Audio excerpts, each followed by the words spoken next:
Don't move. Don't speak. The single father who mopped floors for a living had just stopped the most powerful woman in the city, and nobody in that lobby understood why. Simone Whitfield was 3 steps from the elevator, her heels clicking against the marble like a countdown, when the janitor stepped directly into her path. He raised one trembling hand. He shouted the words that made every person in that cavernous lobby freeze where they stood. Don't move. Don't speak. 2 security guards reached for their radios before their brains had even caught up to what they were seeing. Her personal bodyguard, a mountain of a man named Reggie Doss, looked at the janitor like he had lost his mind completely and permanently. But the janitor wasn't looking at any of them. He was staring past Simone Whitfield's shoulder at the polished brass surface of the elevator doors behind her, with an expression of pure, undiluted terror.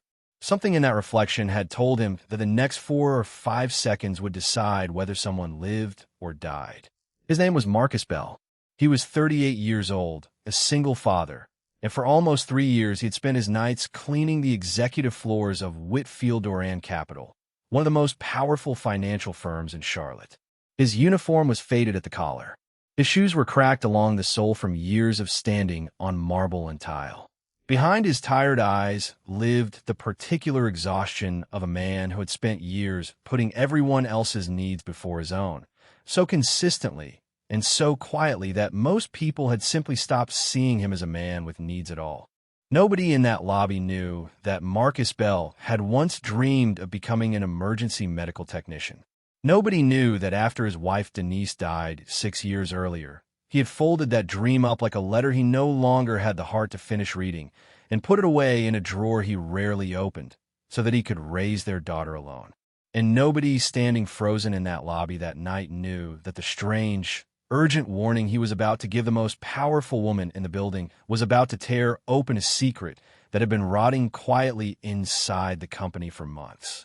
If you believe in kindness and second chances and the idea that one decent person paying attention can change the direction of somebody else's entire life, take a moment before we go further to sit with that thought, because sometimes the person everybody walks past without a glance is exactly the one who notices what everyone else is too busy, too important, or too distracted to see.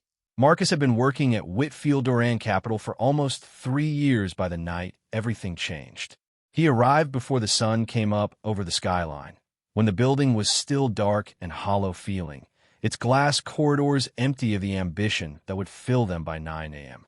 He cleaned the offices after the executives had gone home for the night, emptied trash bins that overflowed with printouts and coffee cups, polished the long obsidian conference tables until you could see your own face in them, and quietly repaired whatever small things had broken during the day. A sticking drawer, a flickering light fixture, a chair with a wobbling leg that nobody else had bothered to report. Most of the people who worked in that building barely registered that Marcus existed. Junior analysts walked past him without lifting their eyes from their phones. A few of the newer associates treated him the way people treat furniture: present, useful, and entirely unremarkable. Marcus never complained about any of it. He needed the paycheck too badly to let pride get in the way of keeping it. His 8-year-old daughter, Amara, depended on him for everything, and every single night before he left for his shift, he packed her lunch for the next school day and left a folded note beside her cereal bowl, so that the first thing she saw in the morning, before she saw an empty kitchen and an absent father, was his handwriting telling her he loved her. His apartment in the Ashbourne Heights complex on the west side of the city was small, and the heat cut out more often than it should have for a building that charged the rent it charged. But Amara always broke into a smile the moment her father walked back through that door in the early evening, even on the days he was so tired his hands shook from exhaustion. To Marcus, that smile was worth more than any title stitched onto a business card, more than any office with a view, more than anything money could put a price tag on. That particular evening, though, something in the building felt different the moment Marcus walked in for his shift. There was a tension humming through the halls that hadn't been there the week before, a static charge you could almost feel against your skin. The company's owner, Simone Whitfield, had just returned from an overseas trip, and Simone Whitfield was known throughout the business world, feared and admired in roughly equal measure, for being brilliant, ruthless when she needed to be, and nearly impossible for ordinary employees to approach. She had built Whitfield Doran from a modest regional investment firm into one of the most influential financial institutions on the Eastern Seaboard, and she had done it by trusting almost no one completely. Marcus had only ever seen her from a distance before that night, a sharp, composed figure moving through hallways surrounded by security and assistants who watched her expression the way sailors watch a darkening sky. But as Marcus cleaned the area around the executive elevators that evening, mop buckets squeaking softly against the tile, he noticed something that didn't sit right with him. One of the security cameras mounted above the executive hallway was angled slightly away from the entrance, pointed at a blank stretch of wall, instead of the doors it was supposed to be watching. He had reported the exact same issue 2 weeks earlier. Nobody had ever come to fix it. Then, crouching down to wipe a smudge off the baseboard near the elevator, he noticed a small metallic object wedged behind the decorative wood panel beside the doors. At first he assumed it was nothing, a dropped screw, a bit of construction debris left behind by a contractor. But when he leaned in close enough to actually look at it, something cold moved through his chest. He recognized the shape immediately, or near enough. It was a component from some kind of compact electronic device, the sort of small black box used to interfere with wireless signals or scramble a security feed. Before Marcus could pull it free to examine it properly, the elevator chimed. The doors slid open. Simone Whitfield stepped out with 2 bodyguards flanking her, dressed in an ivory suit that looked like it belonged in a magazine rather than an office building, a black leather handbag over one shoulder, speaking in a low, clipped voice to the assistant walking half a step behind her. Marcus looked up from where he crouched near the panel, and for one brief, breath-stealing second, he saw something in the polished brass surface of the elevator doors that made his blood run cold. In the reflection, distorted but unmistakable, he could see the shape of a man standing just around the corner of the hallway, in the blind spot created by that misaligned camera. The man was holding something low against his body, in a way that made Marcus's stomach drop. He couldn't make out a face in that warped reflection, but he could read the posture. He had spent enough nights in that building, alone in the dark with nothing but his own thoughts, to know the difference between someone waiting and someone preparing to act. Instinct took over before Marcus had time to weigh the consequences. He dropped his cleaning cloth to the floor, crossed the space between them in 3 long strides, and put his own body directly between Simone Whitfield and the mouth of the hallway.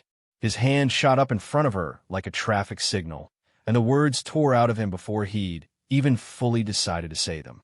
"Don't move. Don't speak." The 2 guards flanking her lunged forward instantly, and Reggie Doss, her personal bodyguard, a man built like a doorway, looked at Marcus with an expression that said clearly he thought the janitor had finally snapped.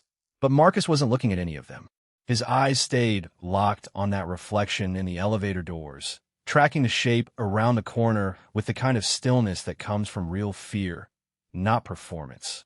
He understood, with a certainty he couldn't fully explain even to himself, that if the man in the hallway was watching through that same reflection, any sudden movement from anyone in this hallway could be the thing that made him act. Simone Whitfield stared at Marcus in open disbelief, her mouth half open around a question she never got to ask. But something in his voice, something in the raw terror behind his eyes, stopped her. She obeyed. For several long, unbearable seconds, nobody in that hallway moved a muscle. The only sound was the hum of the building's ventilation and someone's shallow, frightened breathing. Then the lights went out. A sharp metallic clang echoed down the corridor, the sound of something heavy striking metal. One of the security guards shouted a warning and physically hauled Simone backward by the shoulder. Marcus lunged sideways toward the wall, found the emergency alarm panel by memory alone. 3 years of cleaning that hallway meant his hands knew exactly where it was even in the dark, and slammed his palm against it. Red emergency lights snapped on overhead, flooding the corridor in a pulsing, bloody glow. The man who had been standing around that corner was gone. Security officers came pouring in from the stairwell within moments, weapons drawn, shouting instructions at each other. But there was no attacker to find. Only a single dropped phone lying face down near the corner of the hallway, its screen cracked, still glowing faintly in the dark. For a long, confusing stretch of time after that, everyone in the hallway seemed to suspect Marcus of causing the entire incident. The head of building security, a stiff, humorless man named Franklin Osei, accused him outright of manufacturing panic where there had been none, and demanded, in a voice sharp enough to draw blood, to know exactly how a janitor had managed to spot a threat that a dozen trained professionals standing in the same hallway had somehow missed entirely. Marcus's voice shook as he tried to explain what he had seen in the reflection, aware even as he spoke of how thin and strange it sounded out loud. But then he remembered the metallic device wedged behind the wall panel, and he led the security team straight to it without hesitation. When they pulled the panel back and examined what was hidden there, their expressions changed completely. The device had been wired directly into the building's surveillance system. Someone deliberately and with real technical skill had engineered a blind spot in that exact hallway. Simone Whitfield looked at Marcus differently after that. Something in her sharp, guarded eyes softened into something closer to recognition. She ordered the entire executive floor locked down and instructed her security team to investigate every single employee with any access to the building's internal systems. Within a matter of hours, the investigation had uncovered something far larger and far darker than anyone had anticipated. Someone inside the company had been quietly copying confidential financial files for months, manipulating internal security records to cover the trail, siphoning information out of Whitfield Doran a little at a time, so nobody would notice the pattern until it was too late. The person responsible wasn't some outside hacker or rival firm's operative, either. It was a senior executive, a man who had sat across the table from Simone in dozens of meetings, who had shaken her hand at company galas, who had built enough trust over the years to be handed the keys to nearly everything. His name was Preston Vale, and the investigation would later show that he had been planning to siphon off billions of dollars through a carefully layered series of fraudulent transactions routed through shell accounts overseas. The blackout in the hallway and the shadowy figure Marcus had glimpsed in the reflection had been designed to frighten Simone into fleeing the building through a private side exit. An exit where, according to what investigators pieced together in the following days, she could have been intercepted, isolated, and handled in a way that would have made the entire fraud disappear, along with her ability to stop it. It was not paranoia. It had been a plan, built with real intention, and Marcus Bell had stumbled directly into the middle of stopping it with nothing but a mop, a sharp eye, and an instinct he hadn't trusted himself to have in years. The biggest surprise of all came 2 days later, when investigators pulled and reviewed the security footage from earlier that same evening. There, in grainy black and white, was Marcus, nearly an hour before the blackout, pausing beside that same wall panel during his ordinary rounds, noticing the tampered camera angle, noticing the small metallic object no one else had thought twice about.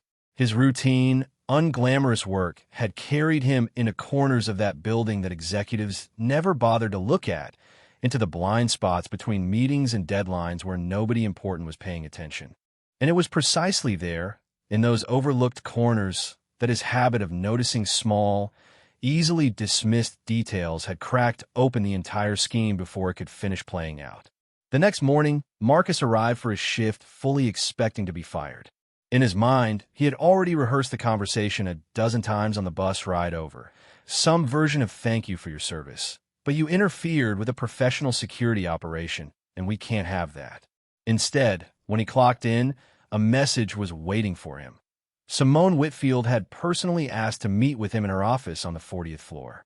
Marcus rode that elevator up in his cleaning uniform, hands clasped so tightly in front of him that his knuckles had gone pale, certain this was the walk to his own termination. When the doors opened onto the executive floor, Simone was waiting for him, standing rather than sitting behind her desk, which somehow made the moment feel less like a verdict and more like a conversation between equals. She had spent the previous 2 days learning things about him. She knew about his daughter, Amara. She knew about his late wife, Denise, and the illness that had taken her far too young. She knew about the sacrifices Marcus had quietly made, year after year, to keep his daughter fed, clothed, and safe without ever once asking anyone for help or sympathy. And she had also learned, from an old training certificate buried in an employment file nobody had ever bothered to read closely, that Marcus Bell had once been most of the way through emergency medical training before life had forced him to set that path aside entirely. Simone offered him a new position on the spot, head of emergency preparedness and building safety for the entire Whitfield headquarters, with a salary more than triple what he had ever earned pushing a mop car down these same hallways. Marcus stood in her office in his faded uniform, utterly speechless, waiting for some catch that never came. But Simone didn't stop there.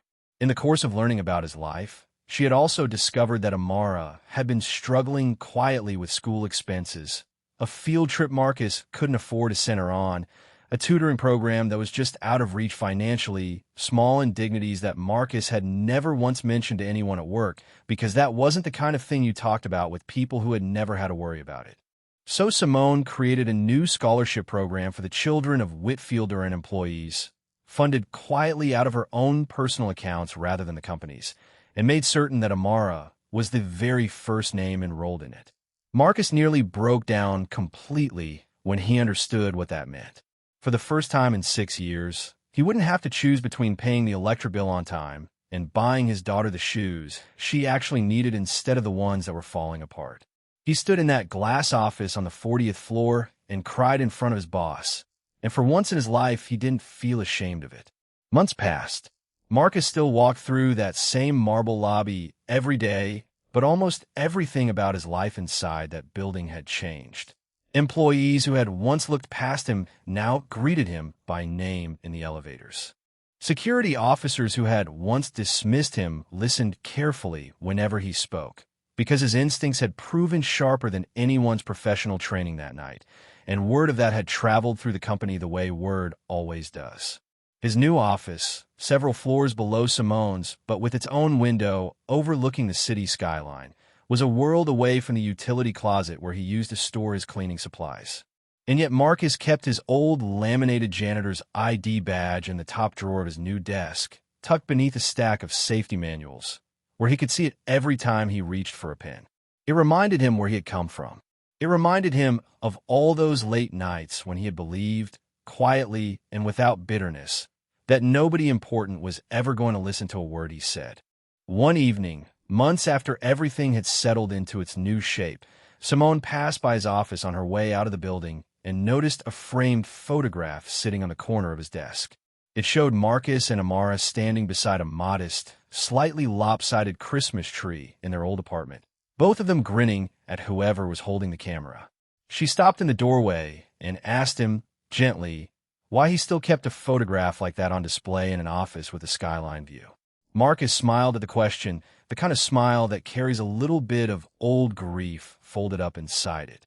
He explained that there had been a long stretch of years when he genuinely believed his daughter deserved a better father than the one she had, a better apartment, a better neighborhood, a better life than the one he'd been able to give her on a janitor's salary.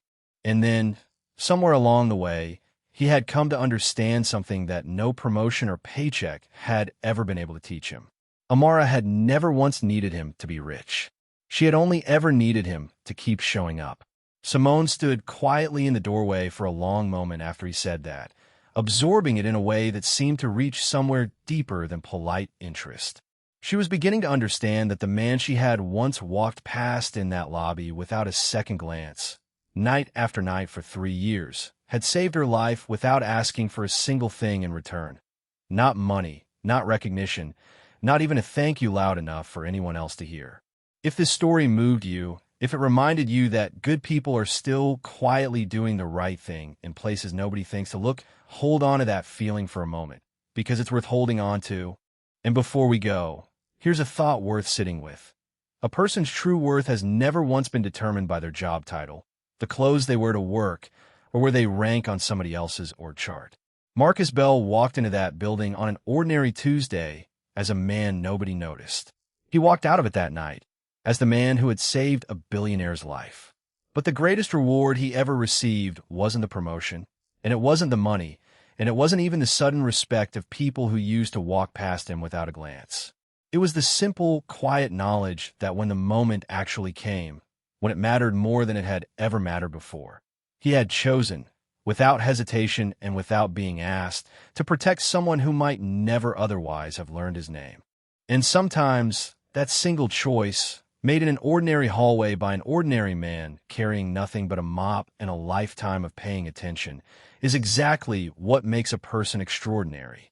In the weeks that followed the arrest of Prestonvale, the story of what had happened in that hallway spread quietly through Whitfield Duran's offices, passed from desk to desk in the particular hushed way that office stories travel, when everyone senses they're touching something that actually matters. Analysts who had never once looked up from their monitors to acknowledge Marcus began stopping by his new office just to shake his hand. Junior associates who had treated him like part of the furniture started asking him, sincerely, how his daughter was doing, remembering her name because they had finally bothered to learn it. Marcus found all of it a little overwhelming at first. He wasn't a man who had ever wanted attention. For 6 years, he had built a life around the opposite instinct, keeping his head down, doing his work well enough that nobody had a reason to complain, and going home to the one person who actually needed him. Sudden visibility didn't sit naturally on his shoulders, but he found, over time, that he could use it. People listened to him now in a way they never had before, and Marcus decided that if he was going to be looked at, he would make that attention count for something beyond himself. He started small. He noticed that the building's emergency evacuation plan hadn't been meaningfully updated in almost a decade, full of outdated assembly points and phone numbers for a fire marshal's office that had moved locations years earlier. He rewrote it from scratch, drawing on the training he had begun all those years ago before Denise got sick, before everything in his life had rearranged itself around her illness, and then, eventually, around her absence. He ran his first building-wide safety drill 3 months into the new job, and it went so smoothly that Simone asked him to present the results at the quarterly board meeting, standing in front of the same people who had once glanced past him in the lobby without breaking stride. Amara noticed the change in her father before he ever said a word to her about the promotion.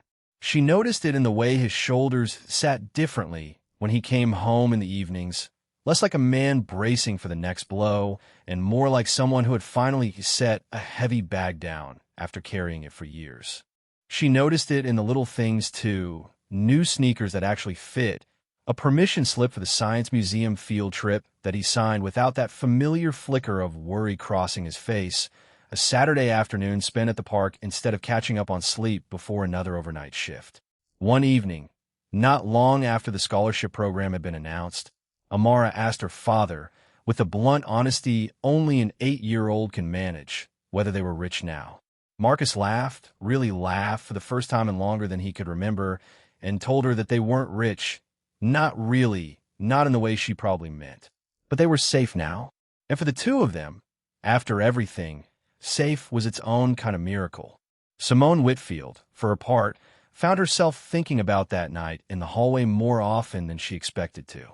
She had built her entire career, her entire adult life, really, around the assumption that trust had to be earned through credentials, through pedigree, through years of proven performance inside rooms most people never got access to. Prestonvale had all of that. He had an Ivy League degree, 2 decades of loyal service, glowing performance reviews, and he had still nearly gotten her killed for the sake of a fraud scheme that would have made him wealthier than he already was. Marcus Bell had none of those credentials. He had a faded uniform, a GED, and 3 years of quietly noticing things nobody else bothered to look at. And he had saved her life. It reshaped something in how Simone ran her company after that. She started walking the executive floors herself sometimes, in the early evenings, past the cleaning staff she had never once stopped to acknowledge before. She learned names.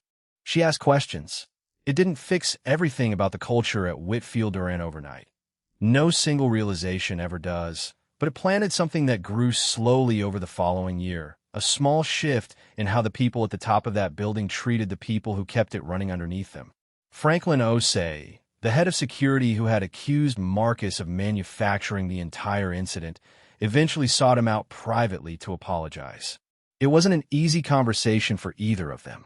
Franklin had spent his whole career believing that competence lived exclusively behind certain titles, and admitting that a janitor had outthought his entire team on the worst night of his professional life cost him something. But he said it plainly, without hedging, and Marcus accepted it the way he accepted most things, without bitterness, without needing to make the other man suffer for it first. By the time the one-year anniversary of that night in the hallway rolled around, Whitfield Doran had implemented an entirely new employee recognition program, one that Simone insisted include every level of the company, not just the executives and analysts whose names appeared in press releases. Marcus was asked to help design part of it, drawing on his own experience of what it had felt like to go unseen for years, and then, all at once, to be seen completely. He kept that old laminated janitor's badge in his desk drawer the whole time. He still keeps it there now, tucked beneath the safety manuals, where he can find it whenever he needs reminding of who he was before that night, and who he still is underneath the new title and the office with the skyline view. Because in the end, Marcus Bell never stopped being the man who packed his daughter's lunch every night before an overnight shift, who left handwritten notes beside her cereal bowl, who noticed the small things nobody else thought to look at, because paying close attention to small things was, in its own quiet way, the only kind of power he had ever been allowed to hold on to. It turned out, when the moment finally came, that it was more than enough.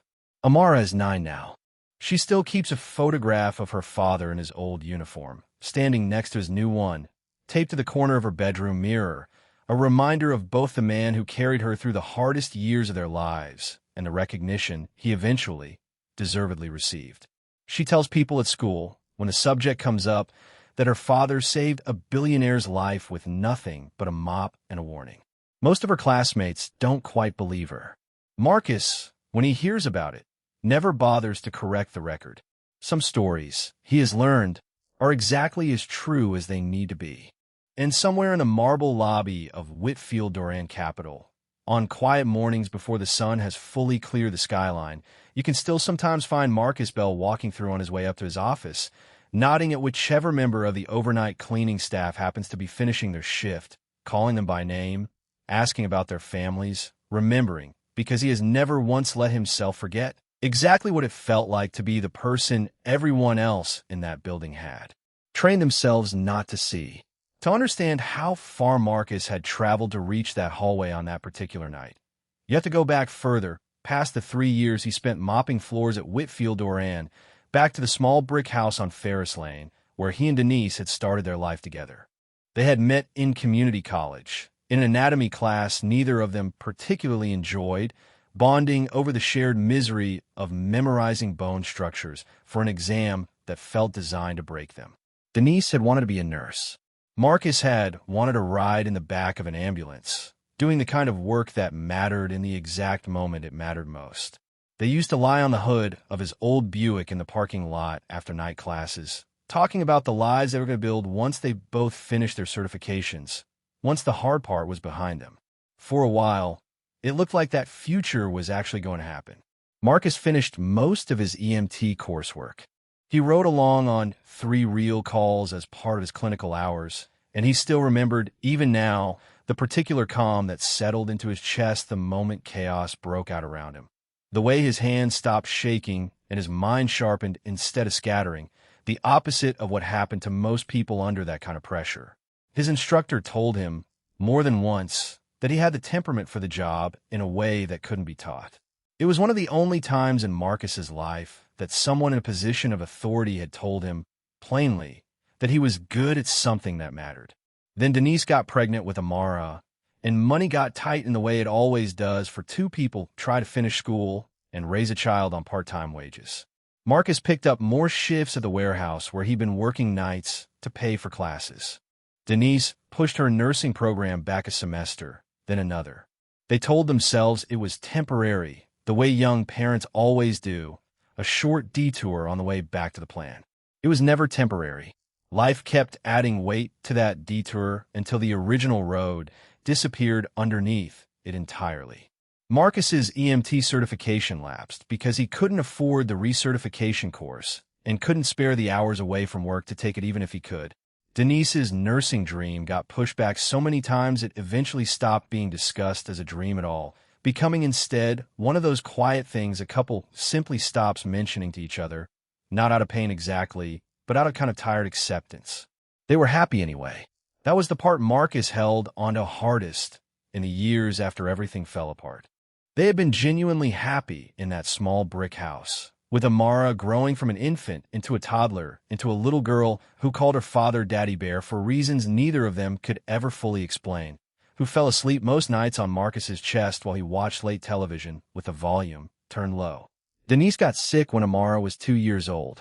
It started as fatigue that everyone assumed was just the exhaustion of parenting a toddler while working full-time. By the time doctors found the tumor, it had already done most of the damage it was going to do. Marcus spent the following 18 months splitting himself between hospital waiting rooms and warehouse shifts and a toddler who needed him whole even when he had nothing whole left to give her. Denise died on a Tuesday morning in March, with Marcus holding one of her hands and Amara, not quite old enough to understand what was happening, asleep in a chair in the corner of the room. After that, Marcus stopped thinking about ambulances entirely. Grief has a way of making certain dreams feel obscene, almost disrespectful, next to the scale of what you've actually lost, and for a long time the idea of chasing anything beyond simply keeping his daughter fed and safe felt like exactly that kind of obscenity. He took the janitorial position at Whitfield Doran 2 years later, after a string of warehouse jobs that kept getting eliminated whenever the economy dipped, drawn mostly by the stability of it. A union contract, decent benefits, a schedule that let him be home the mornings to get Amara ready for school before he collapsed into a few hours of sleep ahead of his overnight shift. He never told anyone at work about the EMT training. It felt, most days, like a chapter from someone else's life, a story about a younger man who still believed the world owed him the chance to become whoever he wanted to be. The Marcus who pushed a cleaning cart through the executive floors of Whitfield Doran Capital had made peace, or something close enough to peace, with being invisible. Invisibility, he had come to understand, wasn't always a wound. Sometimes it was just the price of admission for a stable life, and he had decided, somewhere along the way, that the price was worth paying for what it bought his daughter. That was the man who noticed the misaligned camera above the executive hallway on an otherwise unremarkable Thursday evening. Not a hero waiting for his moment, not some dormant talent biding its time for recognition, but a tired father doing his job carefully, because doing things carefully was the only version of pride he'd allowed himself to keep. The old EMT training hadn't vanished, though. It had just gone quiet, folded down small enough to survive inside a life that no longer had room for it. And when the moment actually came, when the hallway went dark and a stranger's silhouette appeared in a reflection, that old training was still there underneath everything else, waiting. The night of the incident, after the ambulances that weren't for him had come and gone, after the security team had finished combing the hallway for evidence, Marcus sat alone in the break room on the second floor for nearly an hour before he trusted his hands enough to drive home. Franklin Osei had questioned him twice, hard, the kind of questioning that assumes guilt first and looks for evidence second. Marcus had answered every question as honestly as he could, aware the whole time of how thin his explanation sounded out loud.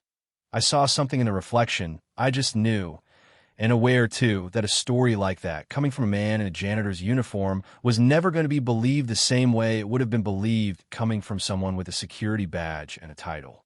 He drove home that night, replaying the hallway over and over, second-guessing himself in the particular way exhausted people do at 3 in the morning, wondering if he'd imagined the whole thing, if he'd nearly caused a scene over nothing, and was about to lose the only stable job he'd had in years.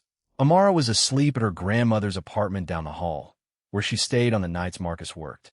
He let himself into his own dark apartment, sat down at the kitchen table without turning on the lights, and put his head in his hands for a long time. He was still sitting there when his phone buzzed with a message from Whitfield Duran's HR department, informing him that Ms. Whitfield had personally requested a meeting with him at 9 the following morning. Marcus read it 4 times before it fully registered. He didn't sleep the rest of that night. Not really. Just lay on top of his covers, staring at the ceiling, rehearsing apologies for a mistake he still wasn't entirely sure he'd made. The meeting the next morning went nothing like he expected. Simone Whitfield's office occupied the entire northeast corner of the 40th floor, floor-to-ceiling glass on two sides, the city spread out below like something from a film. Marcus had cleaned that office dozens of times over the years, always early in the morning or late at night, always when it was empty. He had never once seen it occupied, and certainly never by its owner standing in the middle of it, waiting for him. She didn't sit behind her desk. That detail stayed with Marcus long after the meeting ended. The fact that she came around to meet him on his side of the room instead of putting a slab of expensive wood between them. The fact that she offered him a seat on the same low sofa she took for herself rather than the stiff chair usually reserved for visitors. It was a small thing, probably calculated the way most things about Simone Whitfield were calculated, but it mattered to Marcus anyway. Nobody in 3 years at that company had ever bothered to sit across from him as an equal. She started by thanking him, plainly and without embellishment, for what he'd done. Then she told him what the investigation had uncovered so far, more than she strictly needed to share with the janitor, which Marcus understood, even then, was its own kind of respect. And then she asked him directly why a man with EMT training buried in his personnel file had spent the last 3 years cleaning her hallways instead of doing something with that training. Marcus told her the truth because he couldn't think of a reason not to.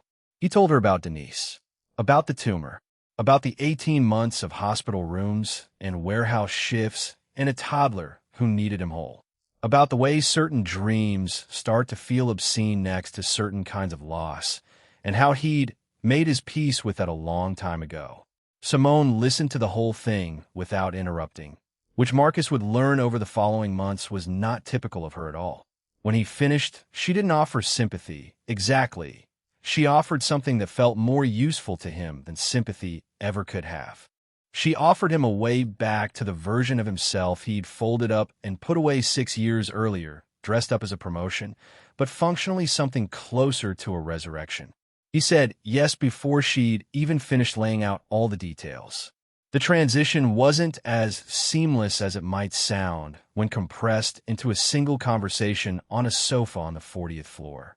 Marcus spent his first few weeks in a new role feeling like an imposter in his own office, half convinced that someone in HR was going to realize a mistake had been made and quietly walk it all back. He kept his cleaning uniform in a garment bag at the back of his closet for the first 2 months, unable to bring himself to give it away or throw it out, as if getting rid of it entirely might jinx whatever strange turn his life had taken. Rebuilding the emergency medical knowledge he'd let lapse 6 years earlier took real work. Marcus enrolled in a recertification course 2 evenings a week, driving straight from the office to a community college classroom that smelled exactly the way he remembered it smelling back when he and Denise used to sit in rooms just like it. Some nights the material came back to him easily, muscle memory his brain had never fully let go of. Other nights he sat in his car in the parking lot afterward, overwhelmed by how much had changed since the last time he'd tried to learn any of it, missing Denise in a way that felt sharper than it had in years, precisely because he was finally doing the thing they had once planned to do together. Amara noticed her father's new schedule right away. The 2 evenings a week, he came home later than usual, smelling faintly of dry erase markers and old classroom carpet. When he finally explained to her what he was studying, sitting at their kitchen table with an anatomy textbook open between them, she asked if that meant he was going to be a doctor. Marcus laughed and told her it was a little different than that, but close enough for now, and Amara declared, with the total confidence of an 8-year-old, that he was going to be the best one in the whole building regardless. Simone checked in on his progress, more than Marcus expected a company owner to check in on anything below the executive level. She never made it feel like surveillance. It felt, more often, like genuine curiosity from someone who had spent a long time surrounding herself with people whose credentials she trusted and whose character she'd never had much reason to examine closely. Marcus had turned out to be the opposite kind of employee, no credentials worth mentioning on paper, and more character than she'd encountered in a boardroom in years. It recalibrated something in how she evaluated people going forward, a shift that outlasted the immediate crisis by a long way. The investigation into Prestonvale took the better part of 4 months to fully unwind. Federal investigators eventually got involved once the scale of the fraud became clear. Not a single scheme, but a whole architecture of shell accounts and falsified transaction records built up patiently over nearly 2 years, designed to survive exactly the kind of routine audits Whitfield typically ran. Preston had been careful. He had also, as it turned out, been arrogant enough to believe that nobody beneath his own pay grade was capable of noticing what he'd built, which was a single assumption that ended up costing him everything. Marcus was called to testify twice during the internal investigation, and once, months later, in front of a grand jury. He hated every minute of it. The formality, the lawyers, the way the whole process turned an instinctive, split-second decision into something that had to be explained and re-explained and picked apart for inconsistencies that didn't actually exist. But he did it anyway, because Simone asked him to, and because some stubborn part of him wanted Preston Vale to understand exactly whose attention had ended his scheme before it could finish playing out. Preston Vale was eventually sentenced to 14 years in federal prison, a number that made the local news for exactly one evening cycle before the world moved on to the next story. Marcus didn't watch the coverage. By the time the sentencing happened, he had stopped needing that particular kind of closure. His life had already moved on to better things, and he found he had very little appetite left for dwelling on a man who had nearly gotten a stranger killed for the sake of a number in a bank account he would never get to spend. A year and a half after that night in the hallway, Whitfield opened a small on-site medical response unit on the ground floor of the building, staffed initially by Marcus alone and eventually by a small team he helped train and hire himself. It wasn't a hospital, and it wasn't meant to be one. But it meant that when someone in that building had a medical emergency, a fall, a cardiac scare, a diabetic employee who'd forgotten to eat lunch during a brutal earnings week, there was someone qualified on-site within seconds instead of minutes, someone who understood exactly what it felt like to be the person nobody expected anything from until the moment it mattered most. Simone attended the ribbon cutting for the unit personally, standing beside Marcus in front of a small crowd of employees. And when a reporter from a local business journal asked her why a financial firm was investing in something as seemingly unrelated as an in-house medical response team, she said simply that the best investment she'd ever made in her company's safety had come from a man she almost hadn't noticed at all, and that she decided not to make that particular mistake twice. Marcus still thinks about that night sometimes, usually late, usually when Amara is already asleep and the apartment they've since moved into, a real house now, with a yard and a room of her own big enough for a proper desk, has gone quiet around him. He thinks about how close the whole thing came to going differently, how easily he could have talked himself out of stepping into that hallway, how many years of being trained to stay small and unnoticed he'd had to override in the space of a single heartbeat. He doesn't consider himself a hero when he thinks about it. He considers himself mostly lucky that he'd looked up at exactly the right second, lucky that some buried part of him had refused to stay quiet when it mattered, lucky that the woman on the other end of that warning had been willing to listen to a stranger in a faded uniform instead of dismissing him outright. Denise would have liked Simone. He thinks sometimes, in the strange, quiet way grief lets you keep imagining conversations that will never actually happen. She would have liked that her daughter finally had the kind of security neither of them had ever quite managed to give her on their own. She would have been proud, he suspects, of the man who finally finished what the two of them had started together all those years ago in a community college parking lot, even if the path there had taken a route neither of them could have predicted. Amara is older now, old enough to understand more of the real story than the simplified version she used to tell her classmates.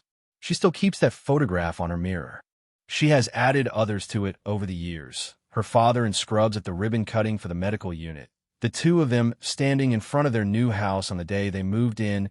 A picture from her 10th birthday, where Marcus is laughing so hard at something off camera that his eyes are nearly closed.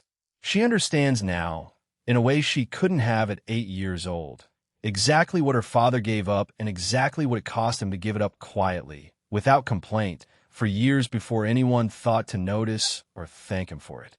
She tells people, when it comes up, that her father is proof you don't need anyone's permission to matter. She got that line from him, Actually, from something he said to her once on a hard night when school felt like too much and she didn't understand yet why any of it should. Marcus doesn't remember saying it quite that eloquently.